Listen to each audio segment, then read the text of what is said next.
Indian മുൻ captain MS Dhoni 100 കോടി രൂപ നഷ്ടപരിഹാരം ആവശ്യപ്പെട്ട് നൽകിയ അപകീർത്തി കേസിൽ 10 വർഷത്തിനു ശേഷം വിചാരണ ആരംഭിക്കുന്നു. 2013 IPL വാതുവെപ്പ് വിവാദത്തിൽ തന്റെ പ്രതിച്ഛായയെ ബാധിക്കും വിധം വാർത്ത നൽകിയ മാധ്യമ സ്ഥാപനത്തിനും മാധ്യമ പ്രവർത്തകനും IPL ഉദ്യോഗസ്ഥനുമെതിരെയാണ് ധോണി അപകീർത്തി കേസ് ഫയൽ ചെയ്തത്. വിചാരണ നടപടികൾ ആരംഭിക്കാൻ ജൂലൈ 11 മദ്രാസ് ഹൈക്കോടതി ഉത്തരവിട്ടു. ധോണിയുടെ സാക്ഷിമൊഴി രേഖപ്പെടുത്താൻ അഡ്വക്കേറ്റ് കമ്മീഷണറെ കോടതി നിയമിച്ചു. കോടതിക്ക് പുറത്തുവച്ച് ധോണിയുടെ സാക്ഷിമൊഴി എടുക്കാനാണ് നിർദ്ദേശം. കോടതിയിലേക്ക് ധോണി എത്തിയാൽ വലിയ ആൾക്കൂട്ടം രൂപപ്പെടുകയും ഇത് കോടതി നടപടികൾ തടസ്സപ്പെടാൻ ഇടയാക്കുകയും എന്ന് വിലയിരുത്തുകയാണ് ഈ തീരുമാനം. 2014 സി മീഡിയ കോർപ്പറേഷൻ മാധ്യമപ്രവർത്തകനായ സുധീർ ചൗധരി, വിരമിച്ച IPS ഉദ്യോഗസ്ഥനായ G സമ്പത് കുമാർ, ന്യൂ നേഷൻ നെറ്റ്വർക്ക് എന്നിവർക്കെതിരെയാണ് ധോണി അപകീർത്തി കേസ് നൽകിയത്. ധോണിക്ക് വേണ്ടി സീനിയർ കൗൺസിൽ PR രാമൻ കോടതിയിൽ സത്യവാങ്മൂലം നൽകി.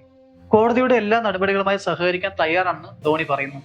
വിചാരണ ഉൾപ്പെടെയുള്ള നടപടികൾക്കായി ഈ വർഷം ഒക്ടോബർ 20 മുതൽ ഡിസംബർ 10 വരെ സമയം കണ്ടെത്താൻ സാധിക്കുമെന്ന് ധോണി കോടതി അറിയിച്ചു.